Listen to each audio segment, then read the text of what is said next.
Morning. Morning. Now, Toffee's doing something over there, but before that, you weren't in here when I was on my Instagram live. I always do an Instagram live, actually, guys, just before we do this. Good morning. Good morning. And I turned around and the door, I just opened the door and walked away. And then Chi was standing at the door like this, just going... She was just like the epitome of like the gratitude for this world we live in. She was like, if she was talking, she would have gone, oh, the air, the sun. It was just, some of you saw it, didn't you? I just caught the end of it. She's probably so smelling a fart. Oh, maybe. I want you to go around and, I know what it is. Go around and see what Toffee's doing. This is our other dog, for anybody. This is Toffee. Just see what she's got. She's a kleptomaniac. Oh my God, Mark! You've got to get that off her. I've tried. You've got to get that off her. She's nearly savaged me. She hasn't eaten them. She's holding it. I know, in her mouth. Oh my God! Did you get a photo of it for Dina? It's the little marzipan. Mark, it's the marzipan. Let me take a photo with your phone. Hang on, we've left everyone. Hang on, we'll be back with you guys. So, Toffee, as Kiki said, Toffee has found her way into some of the Easter treats. Oh, you've done it. Oh, it's not the marzipan. Well, she hasn't got any. She can't get them out of the bag. Oh my God, that was a closed, twisted bag. Look, she's been trying to get in there. So look, Toffee opened the bag and folded the top down like a cuff. But I tell you what, these were the most delicious bloody things. Now I can throw them away because the dog's been on, because I couldn't throw them away yesterday. I loved them too much. Bloody hell, she is a maniac. One year she stole the whole big Easter egg, didn't she? Mm-hmm. And she ate the lot. Now most people's a lot of people's dogs, that is so toxic and poisonous, but not all dogs, because she's never been ill from eating chocolate. We don't let her have it, she steals it. She must have got up on that chair. That's nice. Look, Andrea Crash, are you all right? You've got two black eyes. That's nice, isn't it? That's just my eye bags, I think, sorry. Which are amplified by my glasses. Little marzipan is the best, says Nicola. Yeah, it's not the marzipan actually, it's the almonds. It's that they are so good. Don't buy them because you won't. Morning, Elliot. Claire, as we understand it, Claire, I know a number of you were corresponding with her. I messaged her directly. She was taking it easy this weekend, so... yeah, sending our love to you, Sending our Claire. love, absolutely. Oh, MeTube's here. We've been worried about you, MeTube. We haven't seen you for a bit. Oh, on a merger project, working US time, so your lives okay. Glad to have you back. Yeah, right. we just got a little bit concerned. So how are you? Did you have a nice Easter weekend? Did you have a nice Easter weekend? I got into a fight and got two black eyes. It was weird, wasn't it? I'm just going to drink some water. Did you have a nice Easter weekend, Nat? We had a lovely... Yeah, I did actually. Saturday we went to see that art exhibition, didn't we? Well, that exhibition, light exhibition. Yeah, if you fancy a sort of... It's almost rave-like, but it's in the East End near City Airport at a place called The Beams. And it's a sort of light installation. Yeah. And then, you know our friend Pat, who helped us with our girls for so long? She's like another granny to the girls. They love her so much. It was her birthday, so we had her over. I made a full afternoon tea, and I loved it. I haven't done that for ages, and Maddie helped me. Ham sandwiches, homemade scones, which were a bit overcooked. Harsh. No, they weren't. I wish you would not say that. They were too hard, I don't Because know. it's a little bit pick-me-cooked. I did not, no. No, you do this. Mark, every time you cook they something, were you give it, dry. you go, this isn't good. No, and the cake was delicious. The lemon Babe, cake. The eaters of the scones, everyone said they were good. I felt really disappointed with them. Sorry, it gets to a point where nothing goes in. Did really nice egg mayonnaise sandwich, ham sandwiches. We did sausage Maddie rolls. made the egg mayonnaise. It was astonishing. It's delicious. And I did the old-fashioned pineapple, where you stick all the sticks in with the cheese and pineapple. I find that annoying. Okay. It's a labour of love. Well, it takes ages. I know. Cheese That's why kept breaking and I seem into... to remember doing one for a party, thinking, bloody hell. Sometimes you can get a block of cheese, and it's just that kind of cheese that breaks. And it was like, oh my God, I'm literally going to lose my mind. But yeah, so we had a really nice time. Watched the film again that Maddie made me for Mother's Day. We didn't sit down and watch an Easter weekend movie, which I have to say I was a bit disappointed by. Yes, we did. Well, not on Easter Sunday. Yesterday no, we did, but yesterday not Sunday. We did. Yeah. Usually we watch on a Sunday. Yeah. But it was nicer because we had lots of people here, didn't we? Yeah. Then yesterday, We just chilled a bit. We ate a lot. We watched films. We just moaned about the rain. So it was classic Easter weekend, really. Well, yeah, Easter Monday got the most like Easter. What I don't understand about Easter, can someone clarify this for me? Which day is the main day? Easter Sunday. Is it? Yeah, because that's when people have family round. But that's and a not big when lunch. anything happened religiously, is it? Good No, but Friday it's is... because it falls on a Sunday. It's become the day that everybody Gathers. like all the shops are closed and everything. So Easter. Yeah. But Mark tried to go to Lidl. Never ever goes to Lidl. Tried to go to Lidl on Easter Sunday. Dina was so funny. She goes, "What are you thinking about? That's practice. That's Christmas. That's the only day Lidl closes." I went running around. Easter Sunday is when Jesus was resurrected. Oh, I said that, didn't I, on the day? Yeah. But I didn't have the courage of my convictions. Yeah. I always like the name Lazarus. We were talking about all these things. We're asking questions like, do you remember when Easter weekend falls? Well, no. The first Sunday after the full moon Jesus of March. rose again. Is that right? The That's first right, something like that. Sunday that a full moon happens in March. After March. Is that right? I think I'd like to go to Spain or something like that next Easter, but where it's really, they still, obviously we're not religious, but I'd love the girls to see that spectacle and feel the sort of spiritual thing that so many people feel. Because I remember seeing that as a kid and finding it so moving, the processions in the street and all of that, in Spain at Easter, I think Italy, and it would be so nice to Do you know what? It's really funny. Whenever you say all this, I mean, I know you think of, I don't know if anyone else does this, you talk of travel or you talk of a location. And when you talk about it, I think this is the difference between me and you. You immediately imaginatively park yourself there and are already enjoying the sun, the beach, the food, the smells, the heat, the sun, The difference. Yeah, it's the difference. Of everything. And I think what you sense in me is, miserable old git, never joining me. And the problem is, as soon as you say it, you imaginatively are there. I'm trudging through the airport, getting the car, trying to park. So I can't help but think, what a hassle. Next time we're going away, we're not having a car. Simple as that. Yeah, but then you can't do anything, can you? You're limited to where you can. To be honest with you, actually, I quite like running when I'm abroad. We just got to look for places where you're in a city, you see a bit of something, and you have a bit of a swim. Trekking all over the place is just no good with kids and old people, and you've got to settle a bit. What sort of holidays do you prefer, guys? Do you prefer a sort of resort holiday where you're looked after and it's sort of almost a little bit of mini Britain because the girls love buffets and all that kind of stuff? Or do you like a trip where you want to explore, you want to travel around and what have you? I was talking to the actresses last week, and they were both saying, we like to explore, we like to explore. I do, but not with kids and with old people because it's just hard for them. Do you know what I mean? I think with me and you, and that's one of the things I'm looking forward to when the girls are older, is doing little trips. There's loads of places that we could just go for a few days. I mean, apart from anything else, I'd love to see Wales. I'd love to see Ireland. Is your sense of exploring, do you think we have slightly different... I mean, I want to go You like hiking. to suffer. I don't like suffering. Okay, well, look, he wants to suffer the whole time on holiday. I'd lie on a stone floor if I could. Pink Lady Resorts, Amanda Vernon. So I don't know why she said your name like that. Explore, Emma Walsh, Cottage, Jan, City Break. I like a city break. Because the nice thing about a city break, especially New York, though not LA, or mind you, city break Paris. I'd quite like to do one of those challenges with you, like a challenge trek or something like that. I'd love that. I'd love to do that. Not yet with the kids, but I would like to. I see that in the future, that sort of thing. I'd like to do I was talking about this a while back. I'd like to do the half marathon de Sable, because the great thing about that is you don't have to go. You have to stay at a certain pace.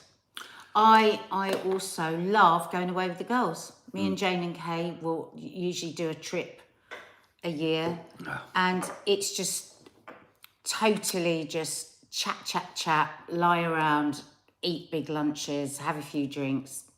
No need to do anything at all. But you would, you quite like that sort of, for most of your holidays in the year, don't you? Don't just sort of chill. I mean, all you girls want to get just lovely suntans.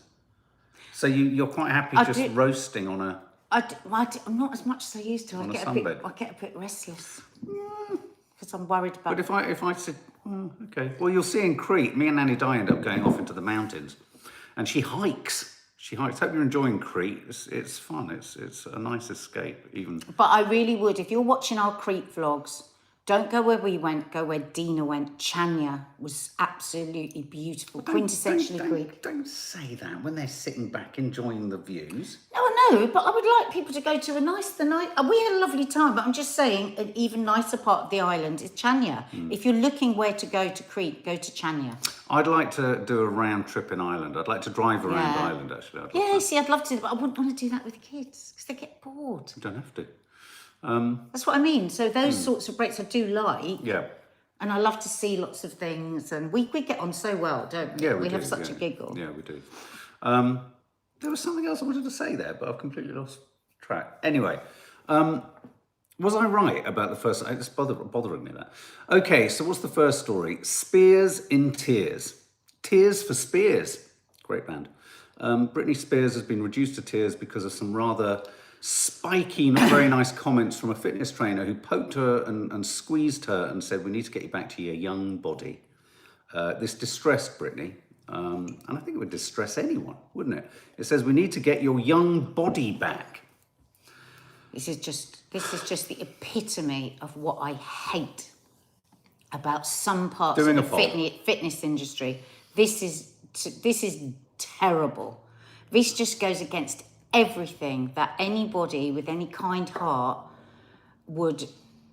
I mean, don't get me wrong, some people love to be battered in, come on, you lazy fat ass, get up. But a trainer should always judge what a person needs. Now, anyone that's seen Britney for 5 minutes would know that Britney is like, she talks a lot about, she's got real issues with her body image and everything.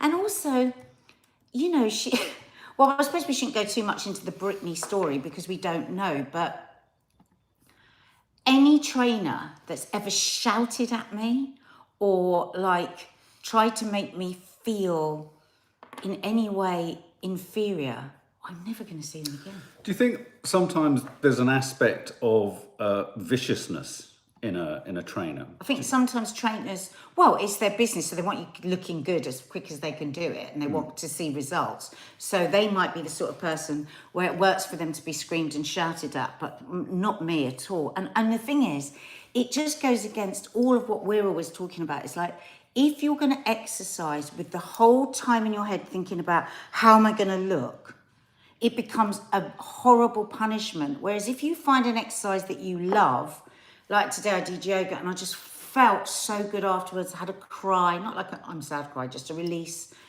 And I was like, I can't wait to do yoga again. And I not once have I looked in the mirror going, oh, what's yoga done for my body? Or what's, when I go to the gym. I do. And I do the weights. I do. I'm just like, God, how much stronger am I? I've built some bone, I've built some muscle. The side effect will always be that you will look better. Yeah. But if you go into it with like, I've got to look younger, I've got to look thinner, I've got to look more toned, I think that's a stinking mindset. Evie Johnson, hello. We love you quiet subs. Hello. Hello, sweetie. Why don't we go to Shetland for a holiday? That would be nice. I think we were going to at one point, weren't we? Me too. When did fitness start to be about looking good? Well, I think that's a good question. But for me, it is all about trying to get... For me, I do it not because I'm actually vaguely concerned about my inner body. I'm just wanting to look less flobby. What? But somebody said there about their trainer saying that we need to get your summer body. Well, is there not an argument that through tough love and tough wordage, it's going to inspire you? There was one moment where you said to me, Mark, if you want me to be honest, yes, you've changed in shape. You weren't horrible about it. But is there not, it goes back to that thing where you've asked the question sometimes in the past, not that you use the F word, but should those nearest and dearest to you draw your attention to the fact that you are veering towards looking unhealthy? I think it so depends on the individual, but I think a trainer whose driving force is to make your body look younger by apparently squeezed at her skin and said, or she squeezed her skin and said, we need to get you back to your younger body. It's like, Just for me, it just goes against everything, I think. Don't you think- I always say, do an exercise that makes you feel good, and the side effect will be you'll look better. Well, it's like I'm going to do a punishing cycle, but it's the punishment I like. Yeah, exactly. So that works for you. Yeah. I mean, if there was, whilst I was doing a Joe Wicks, if there was also someone alongside me repeatedly punching me in the stomach, saying this is good for your abs, I'd go, brilliant. It's funny because though you say, so you do the Joe Wicks, I wish you would cut down on that high cortisol training because I think it's too much. I do roughly 2 runs a week and 3 hits. Your mental health was better after a run. That's the thing. I noticed that you feel better after the run. You after Joe Wicks, you feel better because you've stopped feeling guilty. But it doesn't. I don't feel like you have the same endorphins as when you've had a run. You seem more chilled out when you've had a run. What was sorry, Wonder Woman. A trainer should ask what you want to change, not their own thoughts. Yeah. I tell you what I think needs to creep into all this kind of exercise. I mean, you're kind of saying this, but I don't think it's there within the world of kind of fitness and all that. Is keep getting fit and looking not appropriate, but accepting, I suppose, that as we get older, bits get flabbier. I mean, for example, I noticed I've got a little wrinkle in my earlobe today, or this earlobe, and I thought, oh my God, that's my ears kind of getting off. You know, there are certain details about the body that you can't run away from. You can't outrun age. I've tried. We all want to be 18, but we can't. It's like ridiculous. Stop yearning after it. So saying to have a young body back is impossible. No amount of exercise. I can feel, I mean, I'm not exaggerating, I can feel my strength of my stomach, but I can't for the life of me, and I know all the reasons why, cortisol. But you know, that little kind of, it's about half an inch to an inch, just round there, is really hard to get. But is that just being old? But you've got a resting heart rate of 45. You had asthma and you can breathe, you can run, you can lift incredibly heavy weights. That is amazing. So biologically, you probably have got a body 20 years younger than you actually are. Wow. If And I haven't drunk for exactly. 18 years. If they did your biological plan, you'd probably be 20 years younger. But you're worrying about being able to do that on your stomach. I'm worried about my black Ridiculous. eye bags. Oh, shut up about it. You've said it too many Guess times what I did now. today? Guess what I did today? I've done a test for moisturiser just here. Good. Like you said. And guess what? It's burning. Is it? Okay, that's Britney in tears. Hopefully, she looks amazing. This is the other ridiculous thing, is she looks amazing. Okay, this is a story about a bartender who's being hailed a hero for helping 2 women with a subtle move. Though, when you read what the subtle move is, I have heard about this before. 2 women were being not only hassled, but persistently hassled by a man who was playing with their ponytails. And the man behind the bar offered them a note, or slid a note across the bar to the women saying, if this guy is bothering you, put your ponytail on your other shoulder and I will have him removed.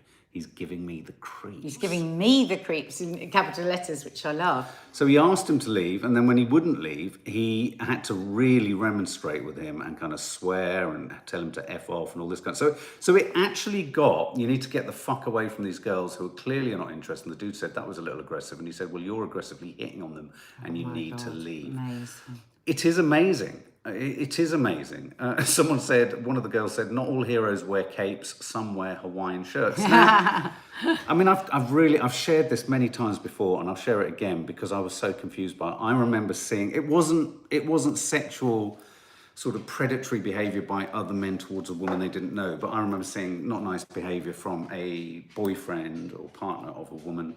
I intervened in a way that was kind of like, look, this just isn't acceptable. And a fight ensued, and also the woman attacked me. And it is hard to judge this. We talked about it last week on Coffee Moaning about, would you, if you were on a tube or on a train and you were a man, how would you go about trying to, in a sense, intercept, harassing behavior? And I can't remember who it was. Someone made a really good point, or suggested something really good, and that was, not necessarily to, approach them or challenge them, because that could lead to all sorts of things, but to actually inveigle your way in a sort of non-suggestive way, like you're back to the woman and say, excuse me, I need to get, past. and then you sort of push them away. I thought that was quite clever because I don't know if you saw last week, a rail line and the government were introducing a VR experiment at Waterloo. And in the VR, it was to show people how subtle sexual behaviour happens, how to spot it, and what you then do is the big question. But Just listen. If there's any men watching and listening here, you really can be a hero with just a look. If you're a bit scared, and if you just give a sympathetic look to that woman, because you know that's not. You cannot. She will tell that story for the rest of her life about you that looked and went and validated how she was feeling. You will be in the hero discussion for the rest of that woman's life. Now, yesterday, one of our girls was telling us that they were getting really hassled, her and her friends, on the common. These guys were just being disgusting. They kept moving towards them, inch towards them. Yeah, in a very sort of horror film way. Yeah, and then some other men said, said, oh, well, they're hassling, something like that. I can't remember the exact detail. Anyway, so they just sat near them. They weren't asking anything of us. They weren't going to try and pull us. They weren't chatting us up. They just sat near them. And it was just, she said it was just so amazing. So if there is a little way, if you're a man listening to this today, if there's some small way that you can do something without putting yourself in danger, it will always be so gratefully received. But there was also that thing. I mean, say if you're at a bar and you're seeing something and the bar people couldn't see that, you could go up and say, listen, just over there, those girls over there are getting really hassled, like our daughter does every single time she goes to the pub with her friends. She gets, like, hassle. And they all get hassled, and it's so fucking annoying, isn't it? But there has been a policy in some pubs, isn't there, to put a sign up in the women's toilets saying to kind of slide a note with the kind of buzzwords that suggest that you're being hassled. I mean, it does go back to, I think you're safer to kind of challenge someone in some way within a pub because you'll then get the kind of staff behind you. You're in a public place. I mean, the danger is, I do remember a friend of mine years ago doing something like this, and as soon as he left the pub, the guy was waiting outside to kind of smash his face in. No, I'm not having a nosebleed. I cut myself shaving. So it's difficult. It's difficult because, I think you're right. I think what you say, the woman involved will remember forever. It's finding a way to intercept the behaviour, and this is important, not then making and not letting the woman think that actually by saving her, you are you're the next in line, because that happens. I mean, in fact, we were talking to someone else. In the week who said that because someone was a bit oppressive with them or suggestive or whatever, someone decided to be the sort of chivalrous one, and then they became the creepy one. That can happen. That can happen. But as YouTube said, though, if somebody stands up, quite often other people will then support. It takes one brave person. Lots of people there, Mark, asking about... Mark's cut himself shaving, by the way. Yeah, Good Chip Lollipop says, Mark, mate, you're falling apart. Bloody hell. The Dalai Lama story, everybody's asking us about that. Yeah. Well, geez. I saw one aspect of this, which was him getting someone to suck his tongue. It's an actual photograph of a boy. And he's asking him... Now, when I first saw that yesterday, I thought, oh, this could easily be a fake photo. But he has actually now made a statement saying he regrets it. Yeah. He apologised. Video shows the Dalai Lama kissing a child on his lips.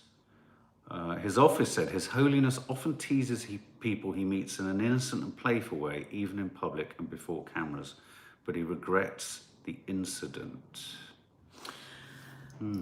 God. Okay, well, you know what? In no world ever is it okay to ask a child to suck your tongue. Let's just make that really, really clear. So we have been caught out before by people that do things in plain sight, don't we? Public people that do things in plain sight. Oh, he's done it in front of cameras. Why did you do it in front of a camera? Imagine that's your child and he sticks his tongue out. I mean, he's in this position, this spiritual leader. I mean, I'm sickened to my stomach by it. Absolutely sickened to my stomach by it. And I'm a bit like upside down and all over the place about it, to be honest. But there was because that other instance, wasn't there? Someone who was a massive kind of yoga sort of guru, yogi wasn't kind it of. Bikram? Yeah, who was also kind of abusive. I tell you what, something else that happened to a researcher of mine. We were filming in Sedona, Arizona, which, for anyone in America will know, it's kind of like the hippie center of America. You know, there's crystals, there's aura photographs. I had my aura taken. There's vortices, and you know, if you ask people in Sedona, Arizona, what a vortex is, they'll tell you it's a kind of energy focal center. There's people hugging trees. Do you remember? There was all that stuff that we filmed. Just before we left, we had about an hour left before we were going to drive on to Vegas. And my researcher said, oh, I'm going to go into this place and I'm going to have a massage. I thought nothing of it. Okay, that's fine. The next thing, we saw her running towards us saying he tried to touch me in a lascivious way. This happens quite. Yeah. This happens a lot. Just because you're into wellness and, you know, it's kind of like, got to be careful. And this is really disappointing. Well, this is just disgusting. I mean, this is, to me, in my opinion, that's paedophilia. You know, why would you get any child to suck your tongue? But you know what? I've been listening recently to various podcasts on cults. And cults, we really underestimate cults and how many of them there are. Like it says, in this country, every town, every village will have some sort of a cult. And you know what defines a cult is that there is usually some sort of spiritual, very charismatic leader that people believe in 100%. And that's what this feels like to me. That's what this feels like. And they have power. Cult leader, ultimate power. Ultimate power. I mean, look how much we've had to. You know, when you look at the Catholic Church over the years, and just the absolute shame and horror that we've witnessed, so many people. Linda Lovell has just watched it. And what if this all now comes out now about it, that this has been going on for years? Well, like someone said, if this is happening in public, what the hell's happening behind closed doors? Someone incidentally does add, and I've read this too, that the sticking the tongue out is apparently a Nepalese form of welcome, but sucking it certainly isn't. Sucking it. It's really distressing, and it's just like, oh God, it's like you say. Someone else just said 9 out of 10 monks end up having, strange statistic, maybe it's been done in Cleveland, Ohio.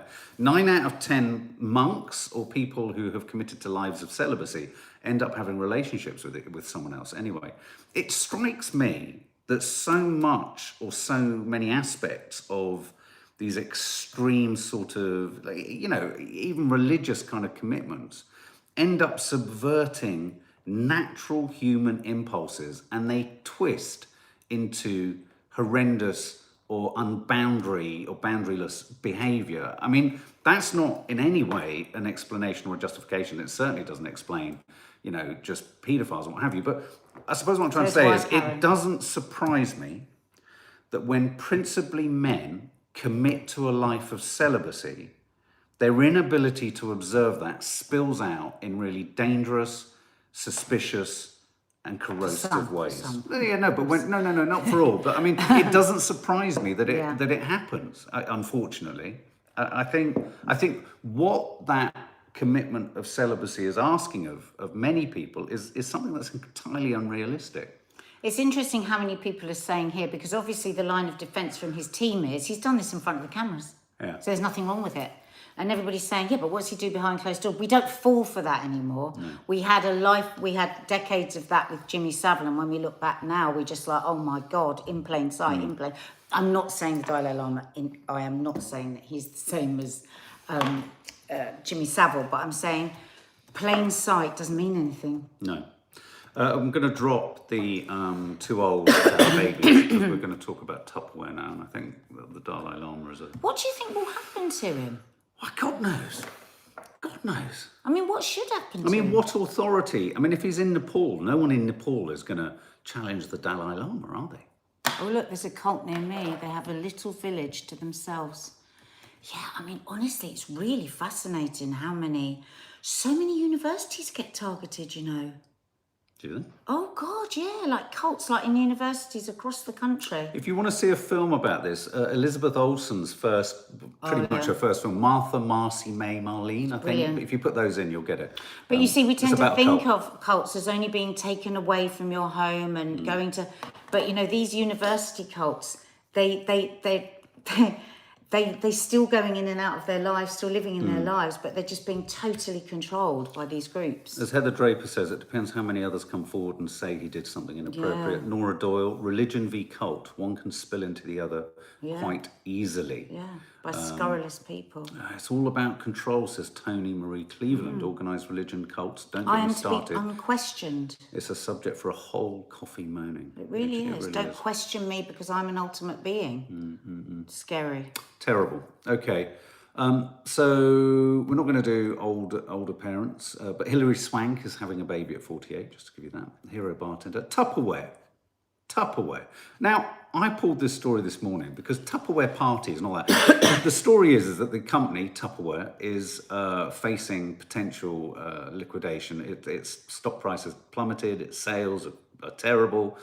It's not looking good for Tupperware. Is this because of the use of plastic? Is this an environmental thing? Possibly. They don't really identify why. But I mean, its days are numbered. And yeah, you could well say it's going to be a result of kind of environmental issues, trying to single-use plastic. Well, it's not single-use. I think more and more as well, people are aware of like what can bleed into food from plastic. I wonder if that. I mean, I've got Tupperware. I love Tupperware. But it's repeat use. I mean, they do encourage repeat use. Oh God, yeah, you use it for your whole life, don't you? Your Tupperware. But when we were kids, my mum never had biscuits, cakes, sweets, net curtains or Tupperware, and we were desperate for all those things. Oh, she never had? No Tupperware. Everything had to be reused. She was a war baby, so it's like, why would you go and buy so we used to have those horrible great big pots of stalk margarine, that were like square, like that big, and so that was our packed lunchbox. And my mum used to put it in the dishwasher so it would all be like curling like that. So I'd have a curling stalk margarine plastic pot with half peeled stalk margarine, and I found it so embarrassing. Then I'd open it up and there'd be a block of homemade brown bread and hummus, and I felt like a freak. So as soon as I could buy Tupperware, I bought Tupperware. I love Tupperware. My memories of Tupperware are, I remember in home economics making potato salad and putting it in a Tupperware box and bringing it home for my mum because I was so excited that I'd made something, anything. I mean, because presumably, Mum, nothing was made. And so I brought this home in a Tupperware tub. I'm sorry, Mum, I'm going to throw you under the bus here. And it stayed there, and it wasn't opened. It just stayed there for about 10 days. Breeding bacteria. And when I opened it, I've never smelled anything as bad as I've smelled. So for me, Tupperware is all about rotting food. But here's a question. How often, we've got such a tiny fridge, we can't see anything, but how often do you put something in Tupperware and then keep it in the fridge for a week and then throw it away? Oh my God, that is you. Yeah, that's me. That is you. That is me, but that's why glass is actually better because you can see what's in it. Rubbish, you then throw it out of glass. The amount of times I say to you when cleaning the kitchen, where should I put this? And your line is always, put it on the side and I'll sort it out. And then I see you late at night, chucking it in Tupperware, popping it in the fridge, and it stays there. And then I open it, washing up, and it literally hits you like a horror story. I just wanted to share this detail, which is I think this is funny. It was obviously Tupperware was developed by Earl Tupperware from Massachusetts in 1946, but he patented something called the burping seal. He patented that term where it goes bleh. Oh my God! Isn't that funny? But it didn't do him any good because none of us have ever heard of it. And what was a Tupperware party? Where somebody would come round with all their Tupperware and then women would buy it. You see, I always thought it was a cover for a swingers party. Probably. In right. some instances, it probably was. Okay, all right, fair enough. Okay, well, we're going to head off now. I hope you had fun. You may have noticed it was a slow news day, so we kind of ran at things that perhaps would open up other conversations. Just a final little story. Vape starter kits are being handed out to 1 million smokers in a swap to stop scheme. We've been very outspoken about the unknown dangers of vapes to youngsters, but I think this is a good idea to get people off cigarettes as a step down. I think everyone needs to step down from, you know, damaging, unhealthy addictions. So I actually don't think that's a bad thing. So there we go. All right, guys. Well, if you haven't, go and check out Crete. I think there's an Agony Aunt and Uncle podcast landing soon. There will be a members live this week, a chance to win cards, etc., and lots of other content coming your way. So have a lovely day.